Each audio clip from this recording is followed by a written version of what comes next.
Hello friends, मैं Anoop Kumar Singh educators booster के इस यूट्यूब के प्लेटफॉर्म पे आप लोग का स्वागत है। हम लोग ज्योग्राफी के एमसीक्यू के सीरीज को आगे बढ़ा रहे हैं। आइए हम लोग कुछ अति महत्वपूर्ण प्रश्न जो परीक्षा में बिल्कुल सीधे सीधे पूछे जाते हैं और परीक्षा में पूछे गए हैं तो उसे देखेंगे। ठीक है, सभी तरह के परीक्षाओं में ये प्रश्न आए हैं।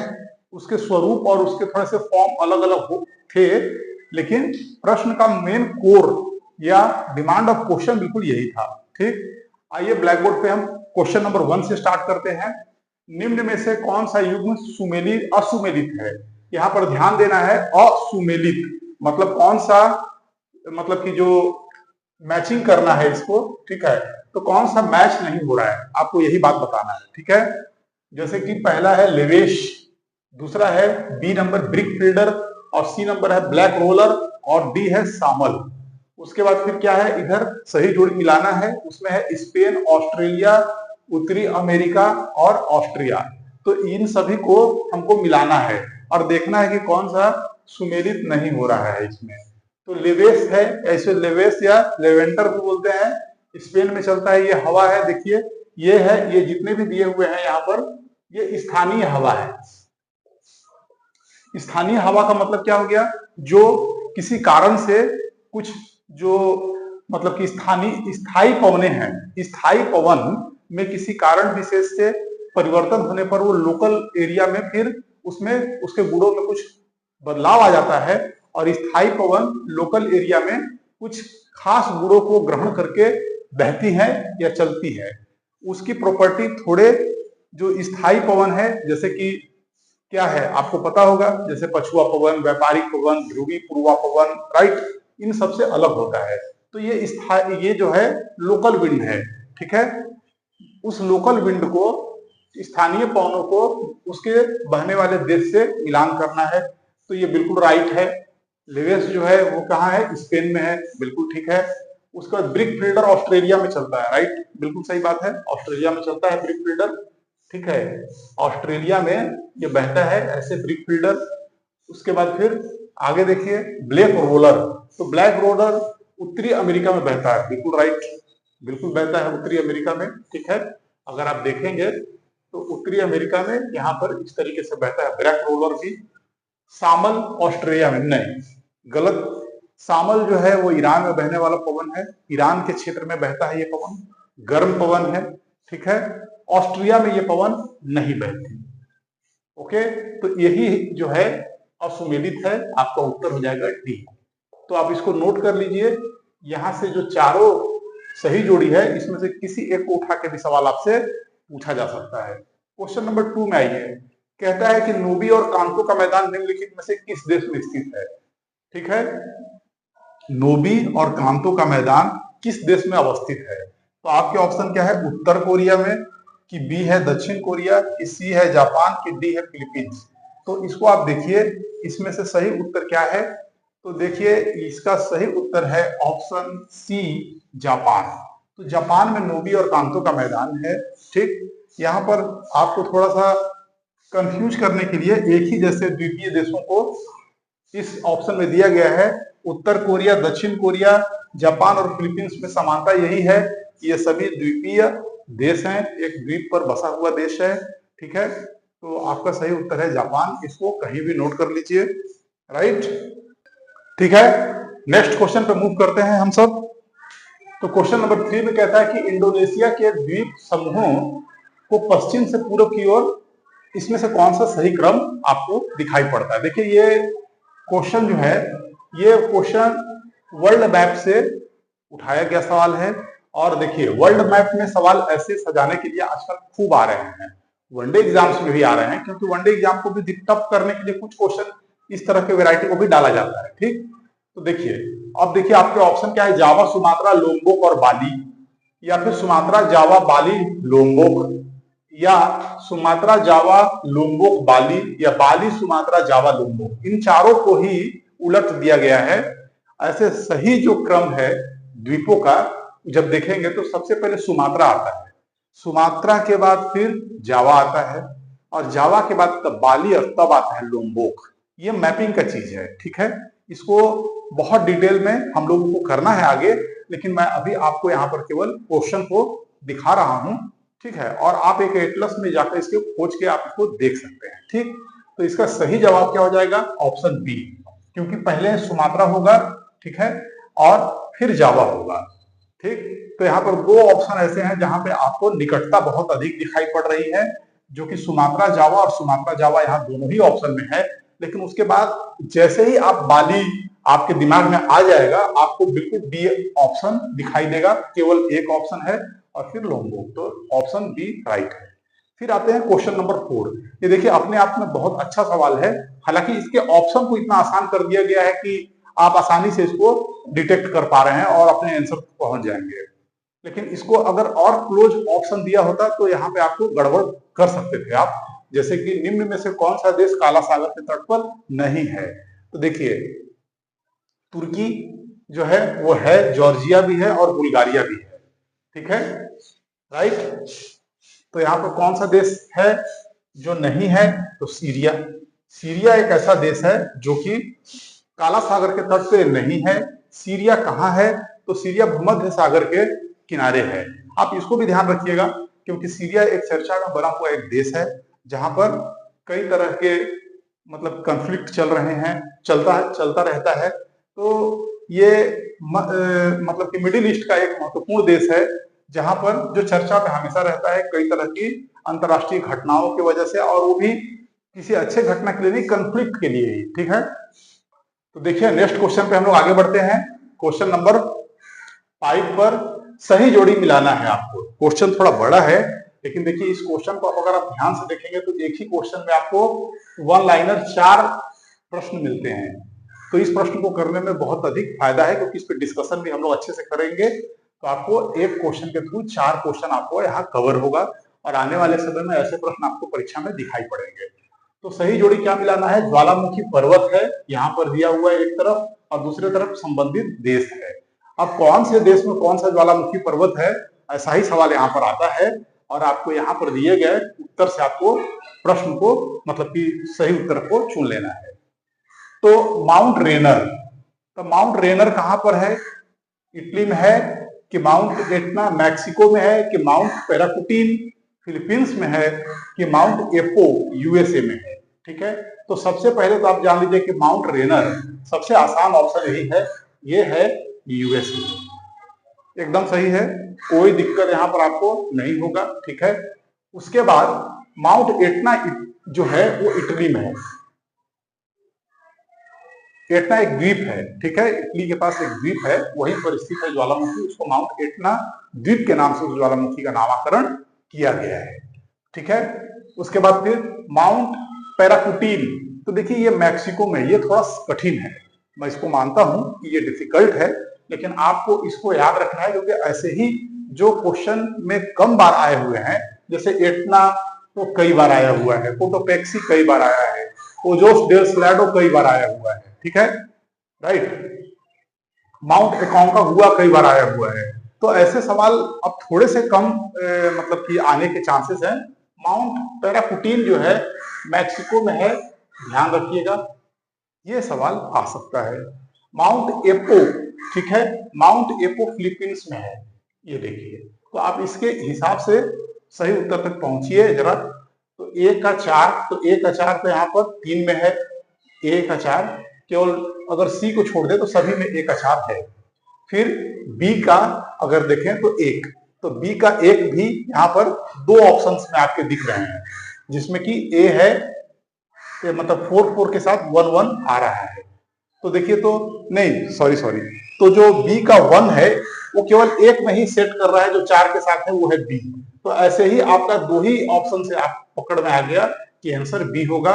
ऐसे बाकी चीजों को आप देख सकते हैं कि सी का 2 है, पैराकुटीन का क्या है, मैक्सिको, और साथ ही साथ माउंट एपो का क्या है, माउंट एपो का फिलीपींस।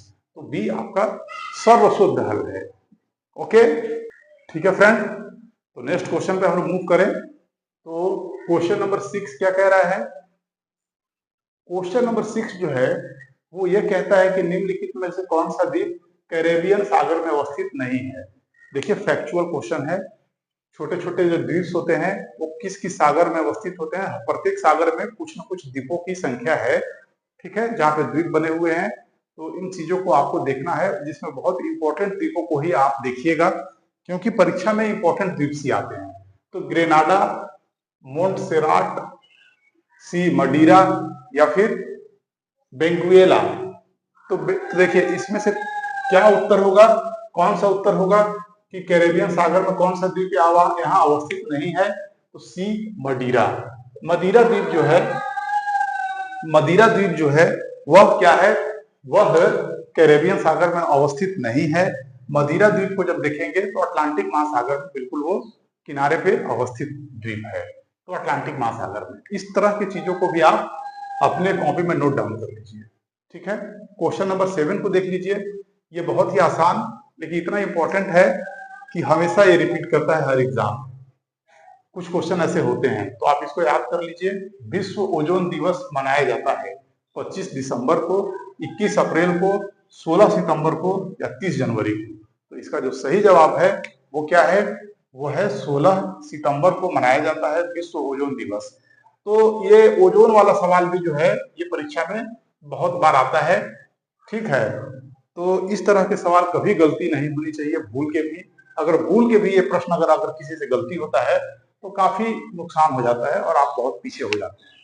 तो आगे होने के लिए ऐसे सवालों का सही होना अत्यंत जरूरी है। तो इस तरह के सवालों को आप एकदम बिल्कुल याद कर लीजिए फ्रेंड। तो देखिए next question, question number 8। Question number 8 कहता है कि कार्बन क्रेडिट की अवधारणा उत्पन्न हुई।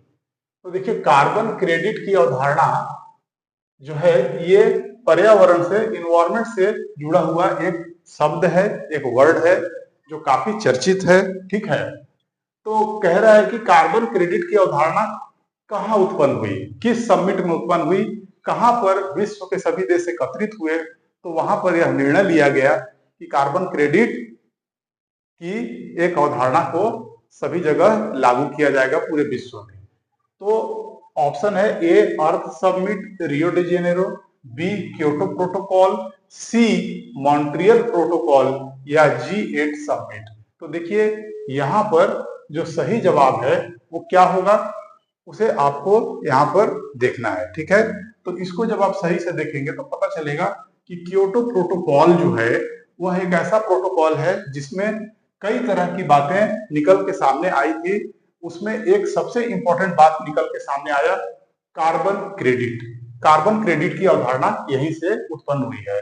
अगर हम लोग बिल्कुल ही संक्षिप्त में कम समय में अगर इसे देखें तो कार्बन क्रेडिट का मतलब होता है कि कोई दो देश हैं, जैसे एक देश ये और एक देश ये, ठीक है।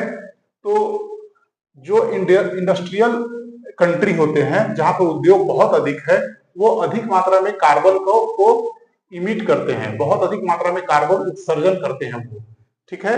लेकिन एक देश मान लीजिए कि जो बहुत ही कम विकसित और गरीब है, उसके पास उद्योग का विकास कम हुआ है, तो वो कम उद्योग की वजह से कार्बन का ज्यादा मतलब कि ज्यादा कार्बन वो वातावरण में नहीं भेज रहा है, जिसके वजह से यहाँ पर क्या है, ये कार्बन डेफिसिट कंट्री है।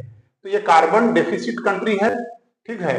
तो इसके वजह से इस देश को कम कार्बन उत्सर्जन करने की वजह से कुछ इसको पॉइंट्स मिलते हैं, ठीक है। कुछ पॉइंट्स इसको एलोकेट किए जाते हैं। अब इन पॉइंट्स को ये जो अधिक कार्बन उत्सर्जन करने वाले देश हैं उनको बेच के यहाँ से डॉलर या मनी कमा सकते हैं, ठीक है। तो इस तरह के अवधारणा को, इस तरह के कंसेप्ट को हम कार्बन क्रेडिट कहते हैं। मतलब कम कार्बन उत्सर्जन करने की वजह से इनको क्रेडिट दिया गया, जिस क्रेडिट को ये बेच सकते हैं किनको, ऐसे देशों को जो अधिक कार्बन इमिट कर रहे हैं, जैसे कि चीन, यूएसए, ऑस्ट्रेलिया और इंडिया। इस तरह के कंट्री क्या है, इसमें आते हैं। तो इस तरह से देखें तो आपका उत्तर क्या होगा, क्योटो प्रोटोकॉल यहाँ पर आंसर होगा, ठीक है। मॉन्ट्रियल प्रोटोकॉल के बारे में भी आप जान लीजिए, यहाँ पर ये भी काफी इंपॉर्टेंट है, ठीक है। ओजोन लेयर जो होता है हमारा, ये जो ओजोन लेयर है इसमें क्या है, होल हो गया था, ठीक है। तो इस होल को मतलब कि होता क्या है कि डेंसिटी ऑफ ओजोन लेयर जब धीरे धीरे डिक्लाइन करता है, वो क्षरण होता है उसका, तो कमजोर पड़ता है ओजोन का लेयर। तो इसके डेंसिटी को फिर से बढ़ाना और इस लेयर इसको फिर से रिकवर करना, इस लेयर को मोटा करना, यही इसका मेन उद्देश्य था। तो इस प्रोटोकॉल में, इस समिट में, इस मीटिंग में पूरे वर्ल्ड के जो कंट्री थे वो आपस में निर्णय लिए कि हम लोगों को ऐसे मतलब कि सब्सटेंस, ऐसे पदार्थ को कम यहाँ पर हम लोगों को यूज करना है जिससे कि ओजोन लेयर क्या होता है, ओजोन लेयर का डेंसिटी जो है वो कमजोर हो। तो इसी प्रोटोकॉल में निर्णय लिया गया। और G8 तो आपको पता ही है, ठीक है। इसमें क्या है कि विश्व के जो सबसे शक्तिशाली देश हैं, पावरफुल कंट्री है, उन सभी कंट्रियों का ये समिट है। तो वो लोग आपस में मिलकर के 8 कंट्री सबमिट करते हैं। तो इस तरीके से इस प्रश्न को हम लोग देख लिए हैं, ठीक है। ठीक है फ्रेंड, तो नेक्स्ट क्वेश्चन हम लोग को देखना है अब यहाँ पर। तो क्वेश्चन नंबर 9 बहुत ही इंपॉर्टेंट सवाल है, आपको ये एग्जाम में दिखेगा जरूर, ठीक है। तो यहाँ प्रश्न पूछता है कि फ्लाई एश प्रदूषण, मतलब प्रदूषण कई तरह के होते हैं, उसमें एक प्रदूषण पूछ रहा है आपसे कि फ्लाई एश प्रदूषण का कारण क्या होता है। तो फ्लाई एश क्या है आपको पता है, यहाँ पर समझ लीजिए कि जैसे मान लीजिए कोई फैक्ट्री में, ठीक है, कोयला को जलाते हैं तो ऊपर देखिएगा इस तरीके से चिमनी की तरह ऐसे निकला होता है और इसमें से धुआं बाहर आता रहता है, बहुत तेजी से धुआं बाहर आता है ना इसमें से। तो इसमें से जो धुआं बाहर आता है तो उसमें छोटे छोटे कण जो होते हैं बहुत हल्के होते हैं, जो वायु में तैरते रहते हैं बहुत लंबे समय तक। तो इसे ही कहते हैं हम लोग फ्लाई एश। तो इस तरह का प्रदूषण किससे होगा? अब तो बहुत आसान हो गया, आप इसको बहुत अच्छे से देख के बता सकते हैं कि तेल शोधन से, उर्वरक उद्योग से, ताप विद्युत से या खनन से। तो इसका सही जवाब है ऑप्शन सी, ताप विद्युत से। क्योंकि ताप विद्युत में क्या होता है पता है? ताप विद्युत में हम कोयला को जलाते हैं, बर्न करते हैं, कोल बर्निंग होता है। तो कोल बर्निंग बहुत ही खतरनाक होता है क्योंकि उससे बहुत सारे गैस निकलते हैं, साथ ही साथ हल्के पदार्थ भी निकलते हैं, सल्फर के कण भी निकलते हैं, जिससे क्या होता है कि पूरा वातावरण में फ्लाई एश प्रदूषण बहुत अधिक फैल जाता है। और फ्लाई एश प्रदूषण से क्या होता है? श्वसन संबंधी बीमारियां उत्पन्न होता है, ठीक है। तो इसीलिए सरकार ने क्या किया कि फ्लाई एश को इकट्ठा करने के लिए यहाँ पर एक फिल्टर लगाने का सभी उद्योगों के लिए ये आवश्यक कर दिया है कि यहाँ एक फिल्टर का यूज करेंगे, कैटलिस्ट जिसमें होता है, जिसमें प्लेटिनियम धातु का भी यूज किया जाता है, ठीक है। जिसमें क्या होता है फ्लाई एश उसमें चिपक जाती है और उन सभी फ्लाई एश को बाद में निकाल करके फिर ईट उद्योग वाले क्या है, ईट बनाने में इस्तेमाल कर लेते हैं। तो फ्लाई एश से बना हुआ जो ईट होता है वो बहुत हल्का होता है और इमारत मजबूत बनती है, ठीक है। तो ईट उद्योग में इसका प्रयोग बहुत हो रहा है। तो आप लोग इसको ठीक से याद रखिएगा, सवाल यहाँ से आते हैं, ठीक। तो यहाँ से सी हो गया। फिर क्वेश्चन नंबर 10 में क्या है? वायुमंडल में प्रकाश के प्रसार का कारण क्या है? मतलब कोई भी सूर्य से प्रकाश आ रहा है तो उस प्रकाश का जो मतलब कि हर जगह, हर दिशाओं में जो प्रकाश मुड़ जाता है तो उसका क्या कारण है? कार्बन डाइऑक्साइड, धूल कण, हीलियम गैस या फिर जलवाष्प। तो आपको पता होगा, हम लोगों ने साइंस में छोटे क्लासों में पढ़ा था कि जैसे ये कोई एक कण है, पार्टिकल है, ठीक है। तो जब प्रकाश इस पर टकराता है तो कई दिशाओं में मुड़ जाता है, कभी इधर मुड़ जाएगा, कभी इधर मुड़ जाएगा, ऐसे मुड़ता है, हर एंगल पे ये मुड़ेगा, ठीक है। फिर ऐसे आएगा, फिर मुड़ जाएगा, फिर ऐसे आया तो इधर मुड़ गया, ऐसे आया तो हो सकता है वापस भी निकल जाए। बहुत तरह से एक पार्टिकल जो धूल का एक कण होता है वो प्रकाश के डायरेक्शन को हमेशा चेंज करता रहता है। इस घटना को ही यहाँ पर पूछ रहा है कि प्रकाश का प्रसार, ठीक है। तो ये किससे होता है? धूल कण से होता है, ठीक है। तो ये आपका ऑप्शन बिल्कुल राइट है। उसके बाद फिर क्वेश्चन नंबर 11 में देखिए सुमेलित करना है। तो यहाँ पर देखिए कुछ जैव मंडल आरक्षित क्षेत्र दिए गए हैं और राज्य दिए गए हैं। तो आपको देखना है कि कौन से राज्य में कौन सा जैव मंडल आरक्षित क्षेत्र स्थित है। तो सिमलीपाल, पंचमढ़ी, नंदा देवी और नोकरेक। तो देखिए सबसे पहले अगर किसी कठिन वाले को उठाना चाहते हैं अगर आप, तो नोकरेक सबसे कठिन मतलब कि इसमें लग रहा है। तो नोकरेक कहाँ है? मेघालय में है। आपको ऐसे भी पता है कि मेघालय के पठार की सबसे ऊंची चोटी नोकरेक है, ठीक है। तो नोकरेक जो पर्वत है, जो शिखर है, जो पर्वत है, ठीक है, मेघालय के पठार की सबसे ऊंची चोटी है। तो वहीं पर एक क्या है, जैव मंडल आरक्षित क्षेत्र को बनाया गया है, जैव मंडल आरक्षित क्षेत्र, ठीक है। तो देखिए, तो डी का क्या हो जाएगा? डी का यहाँ पर अगर आप देखें तो ये है डी का 2 हो जाएगा, ठीक है, ये 2 हो जाएगा। यहाँ पर ये 1 है, 2 है, 3 है, 4 है, ये है। तो डी का 2 देखिए तो जरा सा, तो देखिए तो यहाँ 3 में है, नहीं बन पाया, ठीक है। फिर आते हैं हम लोग, तो सिमलीपाल कहाँ है? उड़ीसा में, ये तो बहुत ही चर्चित है। तो ए का 4, तो ए का 4, तो देखते हैं जरा, सिमलीपाल उड़ीसा में है, ए का 4, तो ए का 4 हमारा इन दोनों में है, ठीक है। उसके बाद हम देखते हैं कि पंचमढ़ी कहाँ है? तो पंचमढ़ी मध्य प्रदेश में, बी का 3, तो बी का 3 हो गया, ठीक है, ये दोनों बिल्कुल सेम चल रहा है। सी का नंदा देवी उत्तराखंड, तो सी का 1, तो सी का 1, ठीक है। तो ये हो गया आपका उत्तर बी, बी उत्तर सही होगा। 4, 3, 2, 1 और 2 मतलब डी का 2 मतलब नौकरी हो गया मेघालय। तो इन सभी को याद रखिएगा।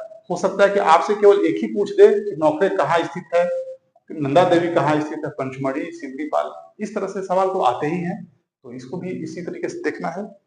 ओके फ्रेंड, तो नेक्स्ट क्वेश्चन पे देखिए, क्वेश्चन नंबर 12, रिंगलमैन स्केल का प्रयोग किसके घनत्व को नापने के लिए करते हैं? मोस्ट इंपोर्टेंट सवाल है। क्या है? रिंगलमैन स्केल का प्रयोग किसके घनत्व को मापने के लिए किया जाता है? ऑप्शन है ए धुआं, बी प्रदूषित जल, सी कोहरा, या डी ध्वनि। तो इसका सही जवाब है ऑप्शन ए धुआं। मतलब कि छाया, जब धुआं छा जाता है तो उसका घनत्व कितना अधिक है, कम है, इसको नापने के लिए हम इस स्केल का प्रयोग करते हैं, ठीक है। तो इसका उत्तर हो जाएगा ए, रिंगलमैन स्केल का प्रयोग क्या करते हैं? धुआं के घनत्व को मापने के लिए किया जाता है, ठीक है। मतलब कि पारदर्शिता, मतलब कहीं पे धुआं है, अगर अधिक घनत्व होगा धुआं का तो पारदर्शिता क्या हो जाएगी? कम हो जाएगी, और अगर पतला होगा उसका घनत्व, मतलब हल्का धुआं का चादर होगा तो उसकी पारदर्शिता क्या होगी? अधिक होगी। तो इसे ही नापा जाता है। तो इसका उत्तर ए है, एकदम अच्छे से याद कर लीजिए। क्वेश्चन नंबर 13 पे आते हैं हम लोग। क्वेश्चन नंबर 13 कहता है कि भारत सरकार द्वारा पर्यावरण प्रदूषण अधिनियम कब पारित किया गया? मोस्ट फैक्चुअल क्वेश्चन है, बट मोस्ट इंपॉर्टेंट क्वेश्चन भी है। तो दूसरी तरफ से हम देखें इसको, देखिए उत्तर क्या है? 1982, 1986, 1990 या 1992। तो इसका सही जवाब क्या होगा? 1986। ये बिल्कुल राइट है, 1986। तो 1986 में इसे हमने पारित किया था। ये काफी इंपॉर्टेंट एक्ट है, हम कभी इसको डिटेल में भी देखेंगे, लेकिन अभी आपको इतना याद रखना है। ओके फ्रेंड, ठीक है।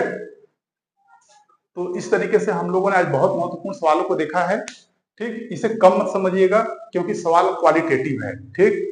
अगर मान लीजिए 100 सवाल को करके अगर आपको 10 सवाल का फायदा हो जाता है, 5 सवाल का फायदा हो जाता है, तो बहुत अच्छा बेनिफिट है, ठीक है। तो इस तरीके से इसे बार बार देखिए, शेयर कीजिए, और कोई भी सजेशन हो हमें कमेंट बॉक्स में बताइए।